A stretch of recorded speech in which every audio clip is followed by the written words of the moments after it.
Hello and welcome. This is the All 12 Signs video series for Mercury going retrograde in the sign of Aries. This is not your stereotypical Mercury retrograde because there's a lot going on with the North Node and Chiron, so it's tying it in to the eclipse cycle as well. My name's Chloe. I work with card divination, astrology, and I channel energies through my body. As you can see, my hands are moving around right now. And now you've just heard the vocal side of it. These are both forms of light language, working with multi-dimensional energies to help us heal, help us attune, and help us activate our soul's frequency in this incarnation. So whether you're consciously aware of what's going on, it's in alignment with source and your higher self. So for those of you who know your time of birth and know your natal chart, I recommend that you look at the house that falls, the sign, that falls in the first house. This is your ascendant, where your this is your rising sign, where your ascendant is. I do apologize. And this, all the signs will be as if they're being read for the rising sign. So the astrology will link in closest with this. However, it does not invalidate you looking at. Sorry if I sound like I'm underwater. Yeah, they're just sort of tapping over the heart area. Icha and the heart chakra. Icha lima doisha nia dina. So what was I saying? Yeah. So just. It doesn't invalidate you looking at any other part of your chart. So if you want to look to perhaps where your Mercury is, because Mercury is getting activated in this transit, or your sun, your moon, it doesn't really matter. Go look to where that sign falls in your natal chart. Look to the house that it's in, the themes of that house, and you want to apply those themes as well as all the meaning that's going on in that sign for you to the messages that come through. It will be as if that sign has now moved to the first house. So the astrology will still link in. You just got to add on a little bit of personal natal chart mass meaning on top of it. Right, I'm going to keep this introduction short and I'll be reading for Leo and Cancer. Leo rising. How you doing, Leo? Well, you've got a Mercury retrograde in a fellow fire sign. How exciting. For those of you who don't have Mercury, do excuse me, my words of all of us. I'm dealing with them. I'm translating a Mercury retrograde. Of course, my words are going to get a bit messed up. For those of you who don't have Leo in the first house, this is look to the house that it does fall in. Look to the themes of that house, and you want to apply those themes as well as all the meaning that you've got going on in the sign of Leo to the messages that come through. It will be as if that Leo energy, with all the meaning of your natal chart. The deck's feeling spiky. It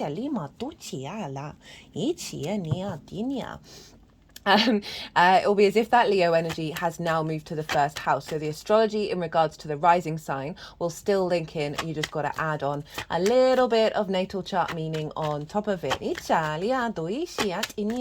Now, regardless of whether Leo is your rising sign or not, Leo and Aries, as I said, fellow fire signs. So wherever Leo falls in your chart, this Mercury retrograde is trining your Leo energy. A trine is an aspect of Jupiter, and Jupiter is one of the benefic planets. This is a soft, easy, free-flowing energy. The trine and Jupiter likes to bring things together in order to expand and elevate, right? Bringing together the two types of fire and getting, they understand one another. They build on that understanding and on the differences. And with a trine and with Jupiter, there's an element of wisdom, of faith, of knowing with these cycles. And so it's imparting wisdom within you that then brings a level of confidence, which then clears up some energy and allows more generosity of spirit, more abundance, and more opportunities to come flowing in. So even though this is a retrograde, it's making a harmonious aspect to the Leo area of your chart. So it is very supportive. You're going to get a lot of wisdom with this, and it's doubly so for Leo risings. Because this is happening in your 9th house. Your 9th house is all about perspectives, right? Your morals, your ethics, your philosophies, your connection to book religion, spirituality, nature, or science, or the many matrices that are bigger than ourselves that we understand we are connected to. And it's how we understand that connection, how we map ourselves out in the universe, the why questions, right? Our bigger philosophies and perspectives. This is all about broadening perspectives and understanding how we learn, right? And how we then share that information. It is about going and immersing yourself in an environment that is unfamiliar to you, right? And this is often linked into foreign travel, but it could be, say, you move to a town when you've lived in a countryside your whole life, or traveling the astral realm and the multidimensional sphere, all in order to broaden your perspectives. We're here to share, not to dominate. It's the house of mastering of something. So something you've been working on for a while. This is an element of mastery with the ninth.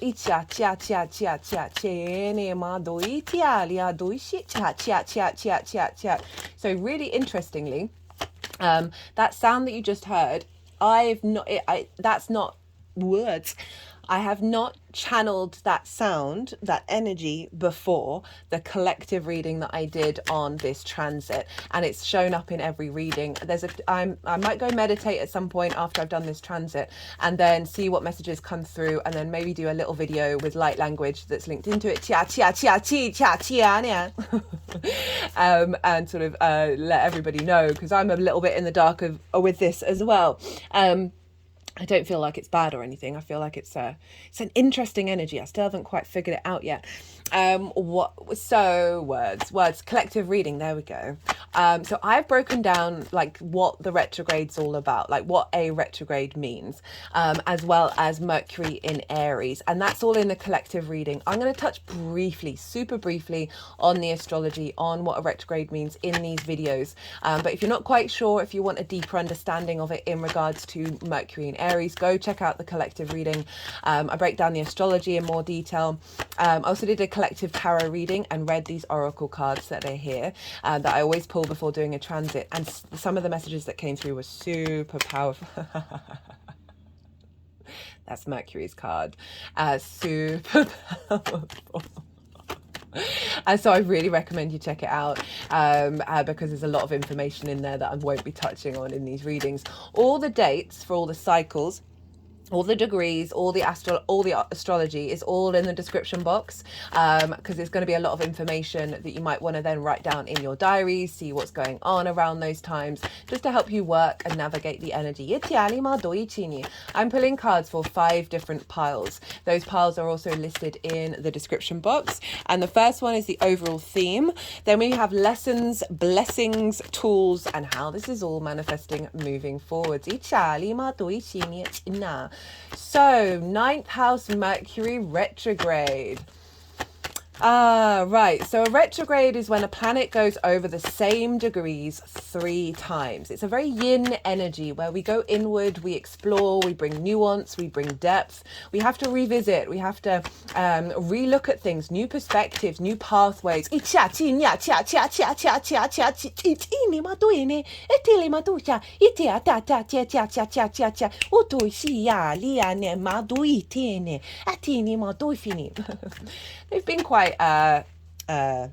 They've been quite present in a lot of the transits lately. We are in eclipse cycles, and we are dealing with Mercury, which is about communication. So we find new pathways, we find depth, we find nuance, but it can bring up difficulties during the retrograde, because you might not have all the answers. Retrogrades are here to teach us that patience is a wonderful skill and tool that we have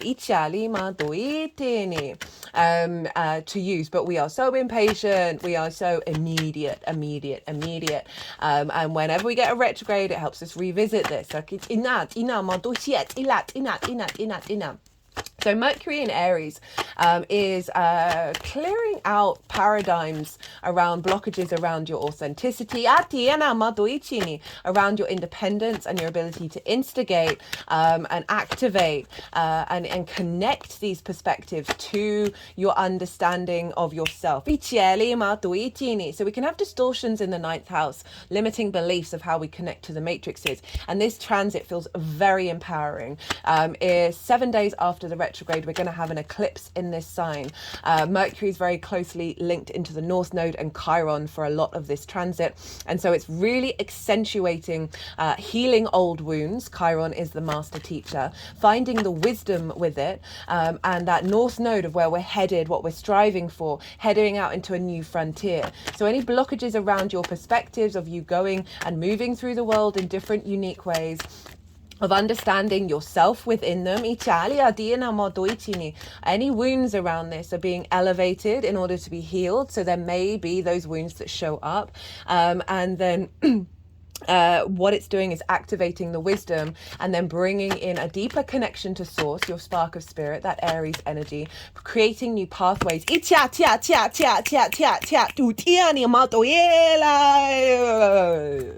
So wait, whoa, that was wild. So what it feels like is your ability to connect the dots to your soul's inherent perspectives and how they are not being swayed by the external, by old programmings, old patterns, honoring your own sovereignty.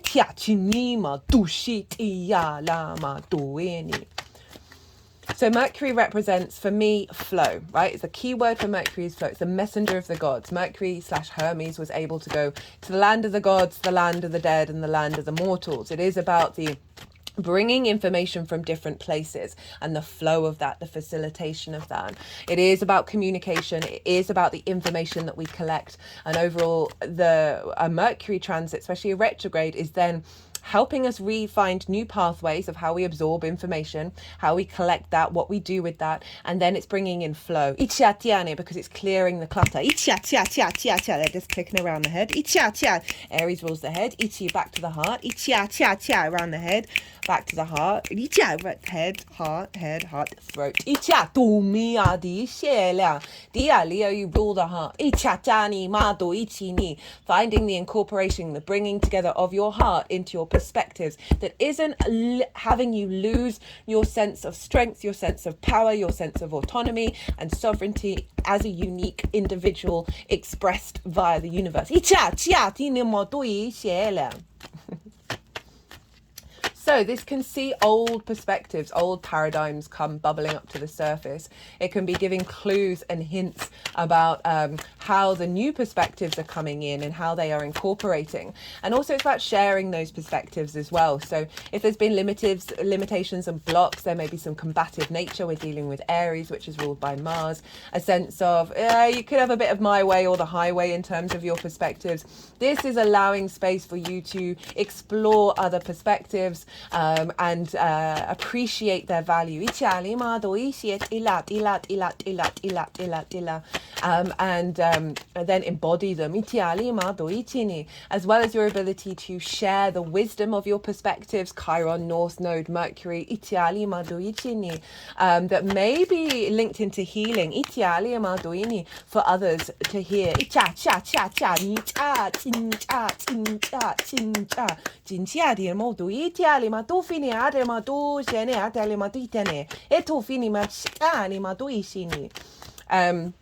So yeah, because it's trining your ascendant, so it's going to be bringing in an embodiment of these perspectives into how you move through the world, right? Your ascendant is how you, the actions and the deeds, the lens. It's the lens in which they move through via your sun or your moon, that give basically the wisdom of where you're headed to your navigator, which is your ascendant. And the ascendant, the rising sign is the lens in which your navigator operates, right? So it's got its own way of moving through the cosmic waters. It's your body, it's your appearance, it's your character, and it's also how other people see you. So what I feel is like this is activating a higher level of connection to source, and therefore your embodiment, and which then is making that energy really accessible, that integrated energy and the knowing of your place in the world. We also know nothing, bear that in mind, but sort of more confidence, more courage in who you are, which is then going to be readily available by osmosis to others.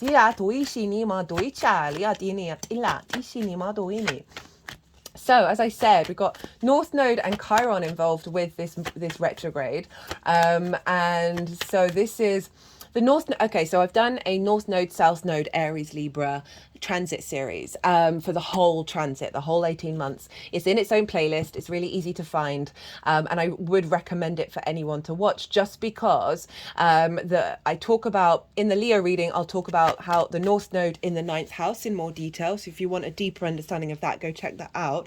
But also, as I said, there's an eclipse happening while this retrograde is going on. So it's linked into that eclipse cycle. I also, talk about the North Node in Aries and the themes of that collectively, as well as with the South Node in Libra. So that will give you a sort of a deeper understanding of this overall transit. And we're not leaving this cycle until the 13th of May. And that's when Mercury goes beyond the degree that it retrograded at. So that will give you more information, because I'm going to try and keep this succinct. But essentially, the North Node is what you're striving for, what you're expanding into. It's where you're headed. And so with Chiron involved as well, as I said, those wounds around your connections to the universe, your connection to the matrix, right? Aries can be quite contrary in its independence, which might have felt that you felt a little isolated. And this is bringing in an energy of still being connected, but also uniquely yourself. And the power of your perspectives. And the wisdom that you find through those wounds. Taking us into new frontiers. So we're really expanding a new framework of perspectives, whether this is an integration of those that you already have and then an elevation thereof, or bringing in new perspectives that are really always inherently within you, but they may have been blocked. Very powerful stuff. What else do I want to talk about? So Mars rules Aries. So Mars is influencing what's going on with this transit.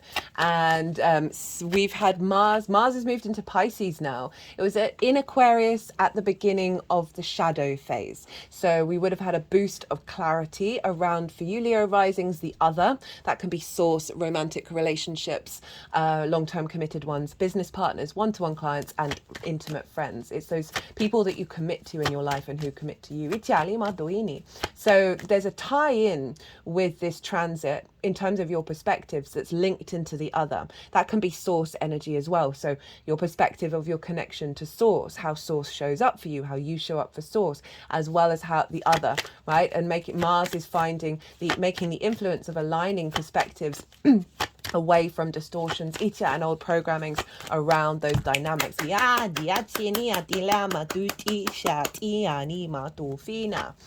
But Mars is now in Pisces, and is so in Pisces for the rest of the transit.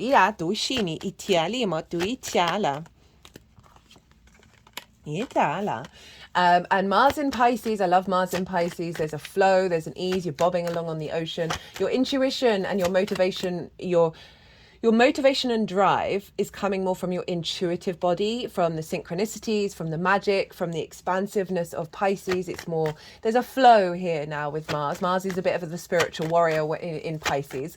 And so Pisces is that sort of left field, non-rational energy that is the Zen monk telling you a haiku, right? That kind of energy where you don't know, but you do know. We know nothing, but we know everything. It's a very yin energy. It's the collective emotional unconscious. So it's making sure this independence that's coming in is in alignment with how we move forward collectively, emotionally, and also healing a lot of wounds around the emotional unconscious spaces. Now, the 8th house is the house of transformation. It's the resources of the outside world. So this is, there's a mixture of things in the 8th house, and it can be mortgages, loans, taxes, inheritance, both 3D and cosmic inheritance, as well as bonuses and commissions. And so these things may crop up that help shift your perspective over the Mercury retrograde. But I'm not really feeling that so much. Except that, for some of you, in terms of the perspectives that you have and that you share, there might be that more people, the world is more interested in terms of the bonuses and the commissions. Your inheritance, the cosmic inheritance, is a very magical house. Edgar Casey had a stellium here. They're just sort of tapping again over the heart space. It's a very psychic house. Edgar Casey, a very well-known psychic, probably one of the most famous psychics, had a stellium there. So he was able to utilize the resources of source. It's not just on the 3D plane. It is about relationship dynamics.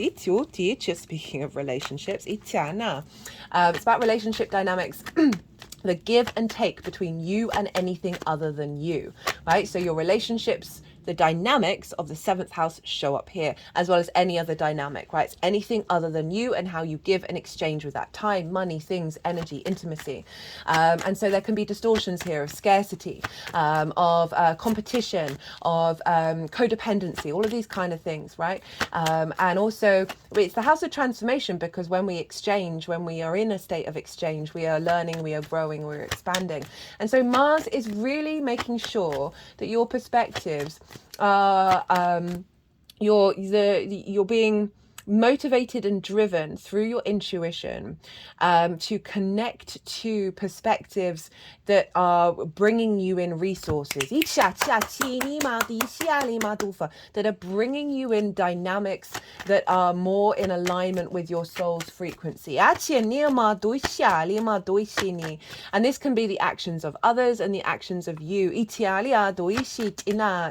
But the motivation, right, with Mars being there for the rest of the transit, is really expanding a new dynamic itana when it comes to how you interact and how the outside world interacts with you, because of the empowerment of the perspectives that are coming through, that you're not getting distorted by the outside world.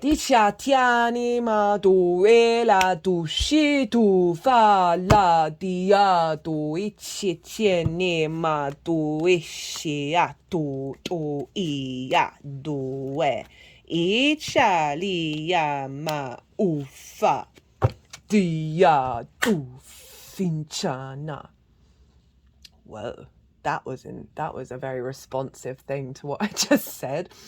I believe that's one of the three main guides that I work with, that is more the masculine yang energy. This is a yang transit, day energy activation out in the world, all the go, go, go. They're sort of the linear mindset.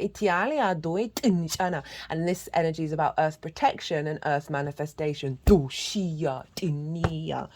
Itiania due tinia tia tia tia chin chin chin chin chin chum ianitia ituene. So I cut the deck at the beginning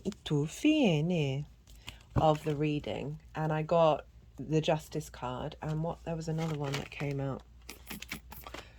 The Queen of Wands. So just thought I'd let you know we've got a double confirmation on that. I always forget to say. What else am I saying? So Mars, is really very protective in yin signs. And that is feeding into your perspectives of really liberating you, of being able to embody them without allowing the outside world to distort you. And through that inner integration, as I said, you are drawing towards you energies that respond to that, rather than be in a state of conflict. When Mercury goes direct, on the day Mercury goes direct, Mars is going to be exactly conjunct Neptune in the sign of Pisces. Neptune is about bringing different realities into your own. And so this is about connection to source. So we're bringing source energy into Mars. This happens once every 2 years or so, when Mars conjoins Neptune. So we're really being infused with the spiritual warrior, with how you embody and move with your perspectives. That is going to create manifestation.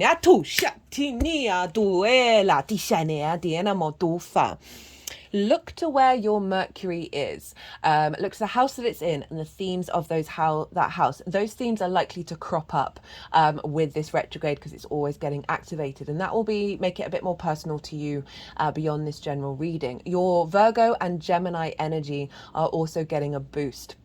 So you can see themes of this show up as well as this activation will influence Gemini and Virgo, because Mercury rules those signs. So this is your hopes and your dreams, Gemini, friends, groups and alliances, and reaping the benefits from your 10th house, which is your life purpose and career. So this recalibration of perspectives and the way that you share them, and perhaps how you teach them, it's going to be more I feel like you're going to be more in alignment with how that's being received by friends, groups, and alliances. Those a deeper knowing and connection to the matrices of how you understand yourself in the universe is going to activate an ability to hope and dream in a different way.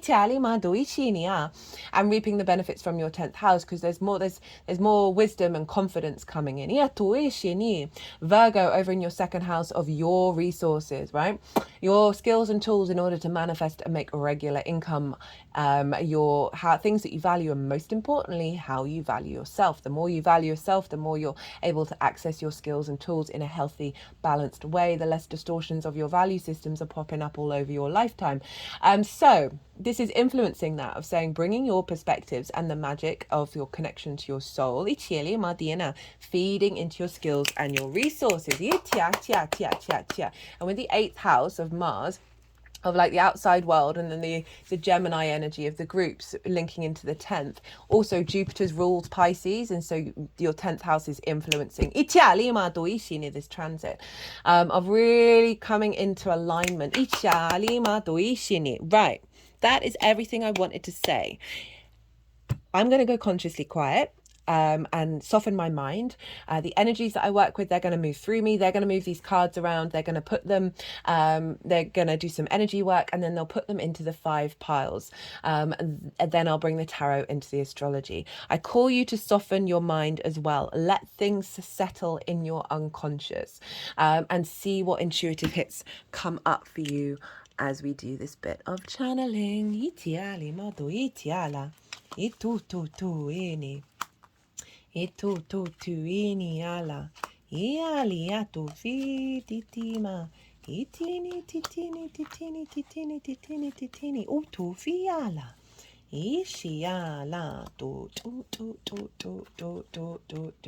iali etini ma iali tia, miala itia, tishila ma ishine, ela. La diani tu fa chini tumba ea tu fa chin chin chin chin chin chin chin chin chin.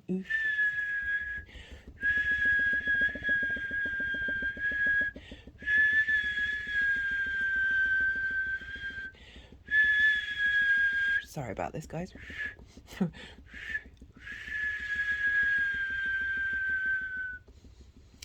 And they're now moving this card over the throat chakra. Itiali mado itili adiala.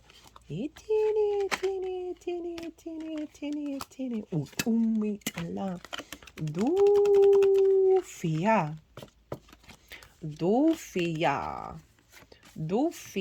Dinialia. Dutuia. Tishiali. Ela dishia tu isha. Itiali etela, iala matu ichenia, itu tu, elia, ela itinima oia, nia, chin.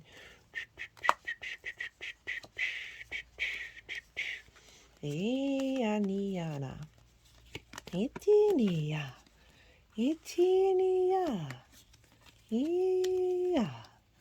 itia, tufa, ishia, itumi atitiali, tu, iela,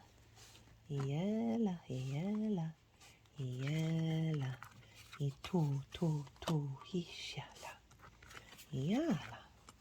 Itu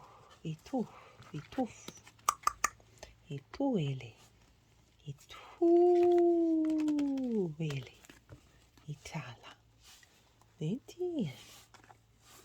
ala matushi ale mariana, ishala matufini. Well, Leo, what's going on here? So, overall theme of this transit, 9 of Wands in reverse. 6 of Swords, 6 of Pentacles, the Star, 6 of Wands, you got 3 sixes, and then we got the 4 of Swords in reverse. 9 of Wands in reverse. This figure Ooh, on the defensive, burnt out, exhausted, left to their own device, like no support, but very certain of who they are, right? Very Aries energy. But there's that kind of like, oh, am I going to have to be on the defensive again? I'm tired. I feel very isolated. I feel very alone. So the lesson, the overall theme of this transit is that that's no longer upright. This is integrating this falling away. In terms of, right, your perspectives and people resonating with them, or how you connect to the world of feeling like you're doing everything yourself. There's no support. You're burnt out. You're always going to be burnt out. Or that it doesn't matter how you say or do things, right? Your perspectives seem to then be attacked.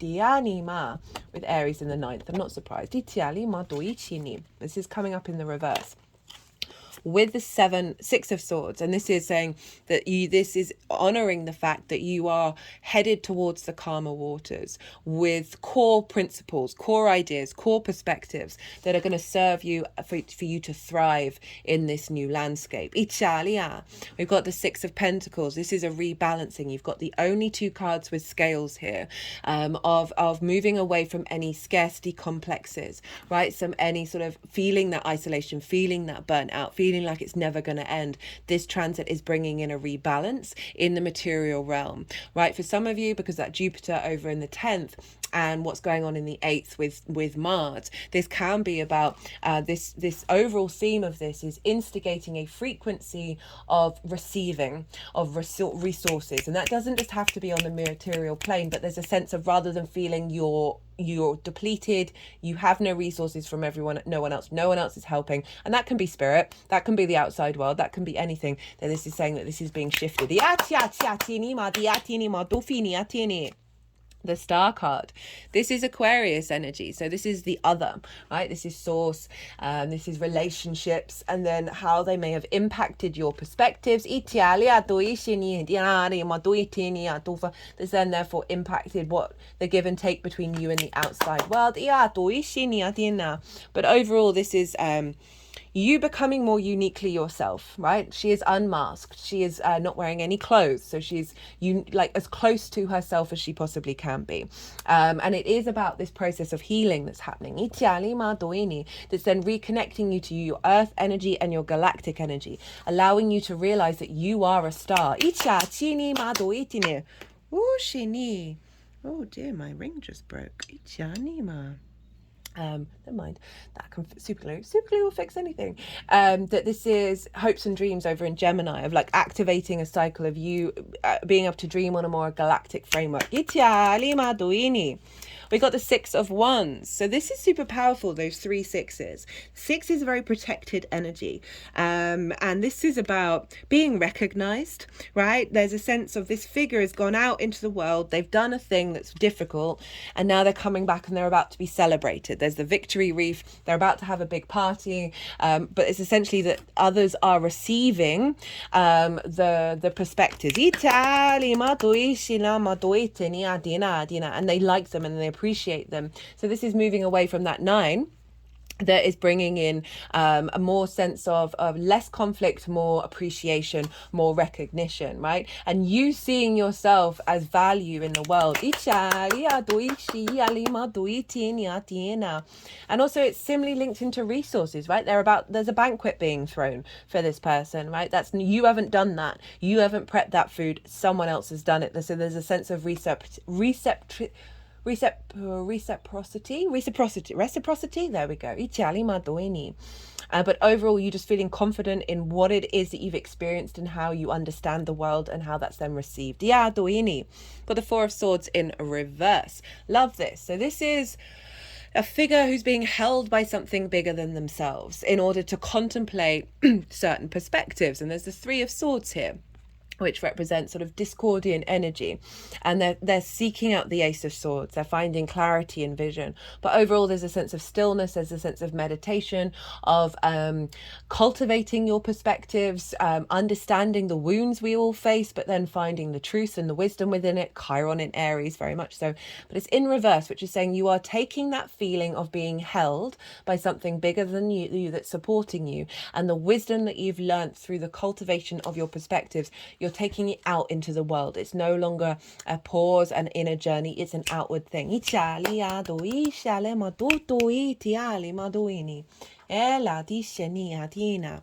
So the lesson for this transit is the Five of Pentacles. We have the Two of Pentacles, the Death card, Judgment, and Justice. So 3 major arcana on top of those cards. Five of Pentacles, this is feeling left out in the cold, scarcity, feeling run down, exhausted, feeling like you're never going to be let in, right? There's a sense of separation here. There's a sense of doing it by yourself. And with that 8th house stuff going on of like the resources, whether it's in the 3D or the spiritual realms or whatever, there's a real sense of isolation, of just feeling, oh, I'm run down to the bone. And sometimes this can be our perspectives as well, that then get reinforced because of things that have happened in your life, and then we repeat those cycles of scarcity, of fear, of isolation, right? Of there not being enough. And those perspectives can then distort our reality. We've got the Two of Pentacles. This is about juggling. This is about survival mode. See the big waves in the background, right? The people on this ship, they're present, but they're present in survival mode rather than thriving mode. And this figure is like, oh, I've got to keep these pentacles up. I've got to keep moving, but there's no momentum. They're not moving forwards. So there's a sense of stagnation, of feeling like you're constantly juggling. You can't breathe, you can't pause, you can't thrive. And the lesson of this transit is that this is all being transformed. The Death card is about letting go of things that have had an authority over you, that do not merit where you're headed, right? The sun is rising on the Death card. So there's a real sense of release of old paradigms and ascension, right? The Judgment, this is Pluto. And this is, these are the dead, and they are grey. They represent wisdom. And there's a sense of resurrection through this frequency. So any wounds that you've had in relationship to your perspective, linked into the ancestors, linked into your soul lineage, or old versions of yourself that are still lingering in your body, these are being resurrected. You're going through a process of release and then ascension of what is left behind, in order for you to then have good judgment and a true like galactic understanding. We've got Lady Justice. This is Libra energy. This is where the South Node is, opposite the sign of Aries. This is about entering into a new embodiment of empathy and observation, objective observation, right? In order to make judgment, and bring in that balance, bring in that harmony, and you know, everyone listens to Lady Justice. Bringing in a new soul contract, that's bringing things back into balance when there's been that Five of Pentacles, right? What is the blessing of this transit? We've got the Moon, the Queen of Wands, and the Emperor. So what I feel with the Moon, this is Pisces energy. This is a Pisces card. That the moon represents your intuition as well as your emotional body, and how your needs being met, and how are you nourishing and yourself and others, right? And how do you meet the needs of others? With the moon showing up with the Queen of Wands and the Emperor, this feels like what's coming through, the blessing that's coming through is you being intuitively guided towards the resources that facilitate the matrix that you're now living in. That your needs are being met, right?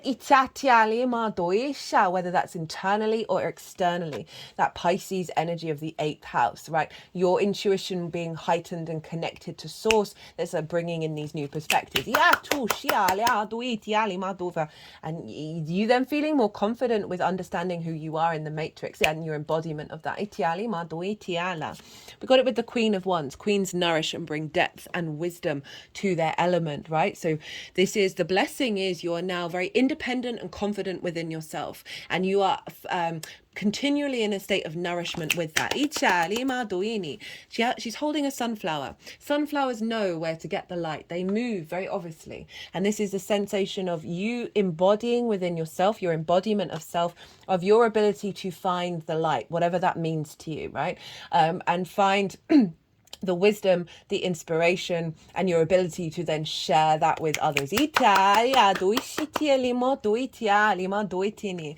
again, relationship dynamics that are more in alignment with this nourishment and this, but you being, your needs being met, as well as respecting your sovereignty, right? The Emperor. This is Aries energy, right? The Emperor is very wise, is very protected. It knows its own self and has confidence in itself and its perspectives and its morals and its ethics, and it's then able to act on that then serves everybody else, which is making me think of that 6 of Wands, where it's not just about you. This energy isn't just about you, it's about the collective as well. And it doesn't necessarily mean that this shares with lots of people. For some of you it may be linked into your work, but just the fact that you're embodying it means it's accessible to the collective. So the blessing is bringing in sovereignty, bringing in your understanding, the wisdom that you have around your own divinity and your place here in the world.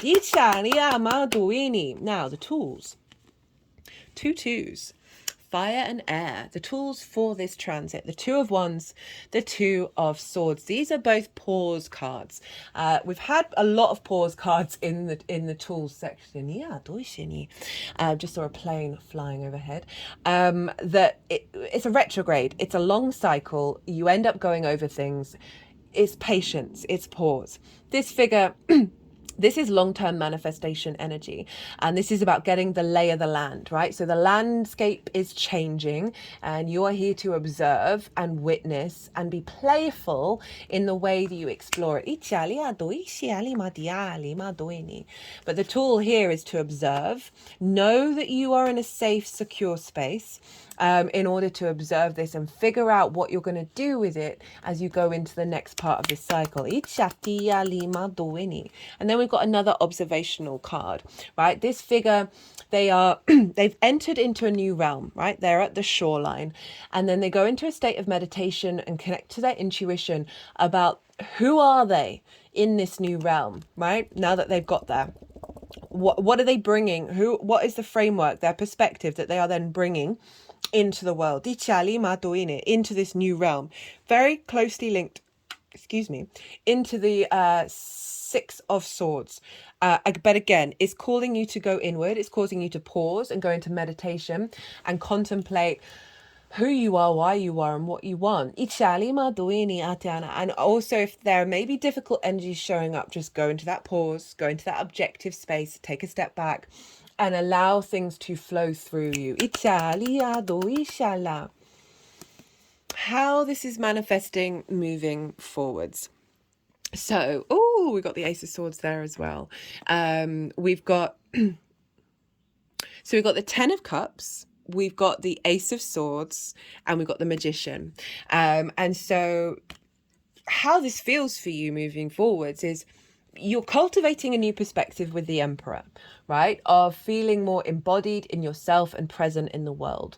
And that's giving, we've got the Ace of Cups here, which is giving a sense of peace. And so often at the moment, these years, right, that 9th house can get distorted because of everything that's going on in the world and how crazy it is, that we find it difficult to connect back into source. This is the Ace of Cups. There's a sense of intuitive emotional overflow, a sense of abundance and a sense of peace that's coming in with this new perspective. And how this manifests moving forwards is with that cultivation of that perspective. The 10 of Cups is the inner gratitude, the inner peace expanded out in the world. There's a sense of alignment. It's the only rainbow in tarot, which represents the chakra body for me, and the alignment of that.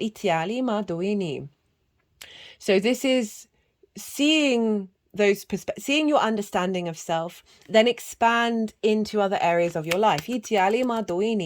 And it bringing more emotional flow of seeing those core perspectives of your soul then be manifest. Itia tia in the outside experience. And overall, just you feeling more confident within yourself is you feeling more at ease, more emotionally connected to other areas. Ace of Swords and the Magician, a real clarity of vision of who the fuck you are. Definitely been swearing more in the Aries transit. It happens every time. I'm British, I swear. This is what happens, but I try and be really mindful on this channel. I love a good swear word though. Ace of Swords, divine inspiration, clarity, vision, a renewal of this, a certain from a higher perspective. This is what you're embodying now. This is the clarity of that's your sovereignty, right?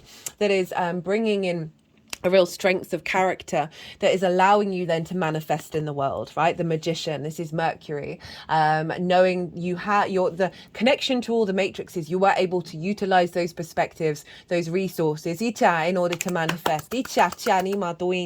Perhaps others seeing you as the Magician by the way that you communicate your perspectives, and it's then creating things in the world. What a spread, Leo. Right, I'm going to get a qualifier from this deck. This is the Four Agreements Oracle. I really recommend the book. I recommend the book to anyone. It's very short, it's quite cheap, and it is deeply, deeply profound. The four agreements will stand the test of time for sure. They've certainly helped me in my deeper understanding of self, and like really peeling back the layers of what is me and what is other people. This was given to me by someone who has Mercury retrograde in the sign of Scorpio, so a fellow Mars ruled sign. So it's come out for this transit. Let's see what one. Be aware of unconscious assumptions. Don't make assumptions.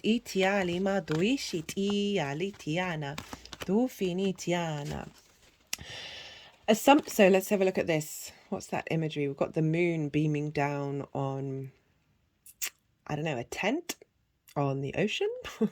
Be aware of unconscious assumptions. Assumptions are made so fast and unconsciously, most of the time because we have agreements to communicate this way.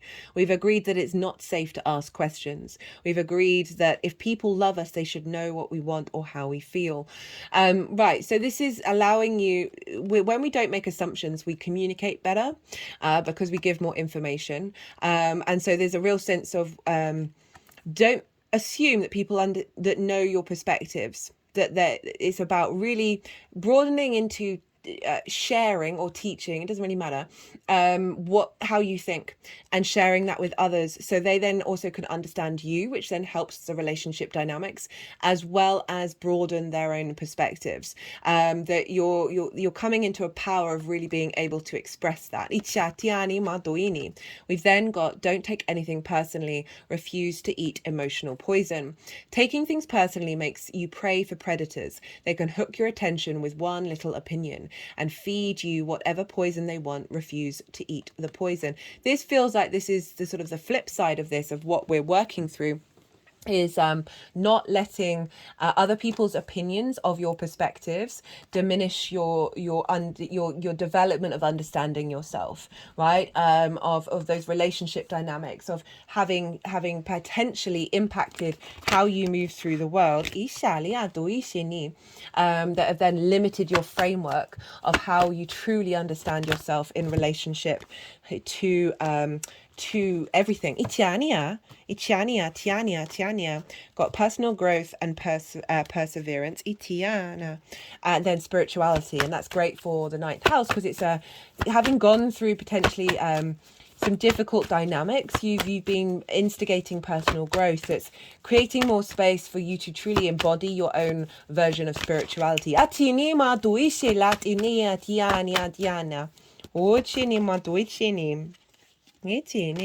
Got love partnership and relationship change. So what I feel with that, what have we got? That's the Sun card that's in the wrong deck, but obviously wanted to come out. Freedom, nature, free-spirited innocence. So this is what's coming through, while also the innate confidence within yourself, the freedom to speak, the freedom to understand yourself, right? So the relationship change and love partnership I see this as a change of your understanding of how you see yourself in the universe, right? And bringing that more to love, partnership with the universe of love, Itiana, which will then recreate itself in the 3D. Aciani madoila madufine, right, Leo? I'm going to leave it at that. I hope you enjoyed this reading. If you did, it would be an honor if you hit that like button. If you want a personal reading, my website that I freshly launched for the spring equinox, I had a great deal of fun working with AI in terms of the art. That was so much fun. That's in the description box if you want a personal reading. Be good to yourself, Leo. Be good to those around you. And most importantly, be well until we meet again.